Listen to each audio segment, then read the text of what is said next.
definitely has been busy. Welcome to the Rocky Top Sports Report. I'm Samara Carpenter, bringing you up to date on all things sports here on Rocky Top. Let's get started with some hoops talk. But first, we're going to start with a historic rivalry. The battle for the beer barrel and the border, of course. We're talking about the Tennessee Volunteers and the Kentucky Wildcats. The two teams went head-to-head this past Saturday. Dark mode was activated for the Vols. The Vols forced yet another QB change, but not even Gavin Wimsatt can prevent Will Brooks from hauling in his third INT of the year. Brooks turns on the Jets in a foot race to the goal line, but is wrapped up around the 11-yard line. Soon after, Nico Imaliava scrambles around and finds Miles Kitselman open for 6 on an improvised route to the end zone. Happened this Tuesday. Now, Oregon at 1, in my opinion, OSU 2, Georgia 3, Texas 4, and then left to right, we got Penn State, Miami, Tennessee, BYU, Indiana, Notre Dame, Texas A&M, and Alabama at 12. Let's take a look at yours, Samara. Well, I think ours are just a little bit different right now. I have Oregon sitting at number 1, of course, Georgia at 2, Ohio State following Miami, Texas, Tennessee, Penn, Indiana, BYU, Notre Dame, Alabama, and Boise. They've had thus far. Now, I want to look at your list, and that's Indiana coming a little bit above where I put them. What inspired that decision? Well, you know, Indiana is having a pretty good season so far. They're undefeated, which is very shocking coming from the seasons that they've had previously. But they have this new head coach that came from James Madison, led his team to almost an undefeated season last year. So I believe that under the wing of this coach, he can continuously take them on higher and higher. He had James Madison ranked number 1 in the SBC East last year. So I believe they have that potential to keep moving up on the polls. Hello everyone, today I am at Regal Stadium where the Lady Vols are gearing on to take on UCLA in today's match. I had the opportunity to speak with Muriel Coughlin, outstanding player for the Lady Vols, about her journey from Germany to the U.S. I grew up playing soccer in Germany at the academy, so I moved out when I was 14 and stayed at the Olympic Training Center. And I trained there every day, and I sometimes would see the professional players out there and would kind of see how their life was. And then I graduated high school, and I was really close to that, and I was like, this can't be it for me. I don't want to just play soccer and do nothing all day long. And then I heard that the U.S. was an option, like really short term. It was already February of my senior year in high school, and somebody reached out to me, was like, hey, would you want to play? And I thought it was great. I do enjoy school sometimes. It was perfect for me to combine school and soccer. I didn't want to quit just yet, but I really wanted to go to college. So it was like a unique opportunity to combine the both. Coughlin, who hails from Germany, has an extensive soccer background. She has played in over 15 matches from the German youth national team and was named Most Outstanding Player at the German Futsal Cup in 2019. She has also played a key role in leading the German youth national team to victory in the Four Nations tournament in 2020. With head coach, Coach Richards, Coach, what will you do to keep the momentum going in the game? Play better defense and make some free throws. You know, we get into the foul line, but we got to connect on our home floor. Thank you, Coach.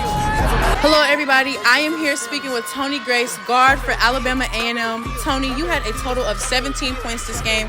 I feel great going into our preparation. I feel like we're in a great headspace, especially coming off this win, but we're not done yet. So I think we're ready to go, but we still got work to do. All right, thank you for speaking with me today. Migley and Zazar aren't the only Lady Vol SEC Players of the Week, but in volleyball, Peyton Chapman has won Freshman of the Week for the second time straight. As a freshman, Chapman is already making her mark, showcasing her dominance and leaving a strong impression on the Lady Vols. Her hard work paid off in recent games, helping the team defeat Coastal Carolina, where she delivered 12 kills, 3 aces, 2 blocks, and a dig. As these 3 Lady Vols continue to dominate this season, you can catch Lady Vol soccer at the University of Florida and volleyball at the University of Oklahoma. I'm Samara Carpenter. Thank you. 77-65, very close but intense win. How are you feeling right now? I'm feeling great. I mean, finally beating that team. We lost to them back a couple weeks ago, and now we got to beat them, so I'm feeling great. Speaking of beating, last time y'all played ASU, y'all won 60-46. What's it going to take to win again?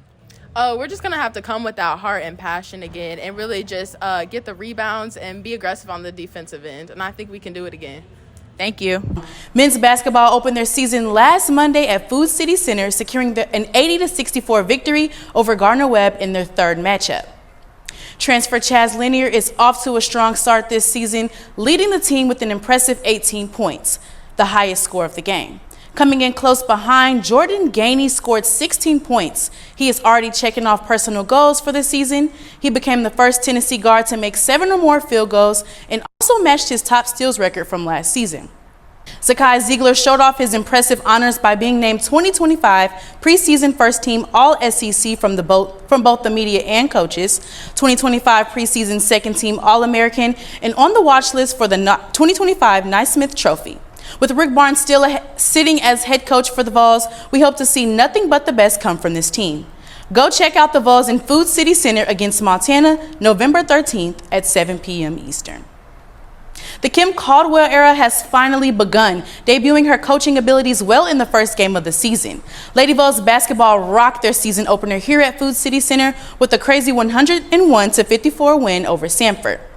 The Lady Vols racked up 27 steals, which ties for the third in program history and second over 100 points in a regular season game for the first time since 2008. The Lady Vols followed up the win against Samford with a dominant 90-50 win over their in-state opponent, UT Martin, Thursday night. What a game last Saturday at Neyland Stadium as the Vols took on the Kentucky Wildcats in an all-black, dark mode matchup. With a close win, Tennessee now ranks number 7 in the college football playoff standings. Dylan Sampson continued to impress, reaching 19 rushing touchdowns this season and claiming the title for most rushing touchdowns in a single season for Tennessee, breaking the Gene McEvers 1929 record. Nico Imaliava also had a strong performance, finishing with 28 completions for 292 passing yards. The team rallied together, pushing Sampson into the end zone, sealing the 28-18 victory. Individual honors are stacking up as well. Iamaliava has been named a semifinalist for the Sean Alexander Freshman Player of the Year award, while Will Brooks is nominated for the Burlsworth Trophy. The Vols are climbing higher in the rankings and will now face off against Mississippi State in Neyland this Saturday at 7 p.m. Eastern Time. Be sure to cheer them on and show the Bulldogs how the Volunteers rallied behind their team. Last week, the Lady Vols soccer team entered the SEC tournament, taking on both Kentucky and Mississippi State. Against Kentucky, Sammy Woods set the tone early, scoring in the first 15 minutes to give the team a strong start, securing the win early. In their next tournament match against Mississippi State, the Lady Vols fought hard but came up just a bit short in an overtime loss. They now await the results of the NCAA tournament selection. That's all the time we have for you on this week's edition of Rocky Top Sports Report. Now we head back to Alexa and Aubrey for more updates. Takes it to the house from 53 yards out, and the crowd was absolutely loving it. I definitely believe that.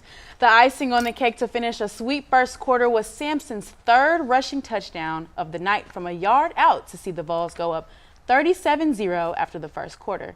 It's the most points UT football has scored in the first quarter in school history. In the second quarter, now on 4th and 1 from a few yards over midfield, Bishop gets the call, and he takes it 47 yards to the student section, and it's 44-0 Vols. Dylan Sampson gets a turn on 3rd and 3 and takes it in from 14 yards out for this 4th touchdown of the night. 51-0 Vols lead. Gaston Moore and for Nico now at quarterback, and he tosses to a wide open Miles Kitzelman from 15 yards out for the score. Moore dishes it to true freshman Mike Matthews for his first ever touchdown reception for the Vols, and Moore's second touchdown pass of the night. With the 4th pick in the 2024 WNBA draft, the Los Angeles Sparks select Rakia Jackson, University of Tennessee. Rakia Jackson, a Detroit native, made her debut at the University of Tennessee in 2022. She concluded her college career at UT with an impressive 2,621 points and 773 rebounds, placing her 6th on the all-time Lady Vols scoring list, just behind VFL Sydney Brogdon. With numerous awards and honors to her name, Jackson made an unforgettable impact at UT before moving on to play for the Los Angeles Sparks in the WNBA. Following her college career, Jackson continues to wear jersey number 2, averaging 13.4 points and 3.9 rebounds per game. With her rookie season complete, she's been busy off the court, making appearances like throwing the first pitch at a Dodgers game, chatting with Jennifer Hudson with her teammates, and even showing up on SportsCenter. Rakia Jackson is making sure to work hard for what she wants and leaving her legacy everywhere she goes. Be sure to keep up with Jackson as she continues to set the standard of what a true VFL is. I feel like when I'm in tip-top shape, world-class shape, that's when I'm playing at my best, both ends of the floor. So, yeah. Moving to women's tennis, Catherine O'Leah and Elsa Tumase brought home the win at the ITA Valley Regional Championship. They played a total of 60 games with over 40 wins. With the doubles championship in their hands, they have an automatic bid to the NCAA Individual Championship set in Waco, Texas, November 19th through the 23rd. That's all we have for this edition of Rocky Top Sports Report. We'll be right back here next week, keeping you up to date on all things sports here on Rocky Top.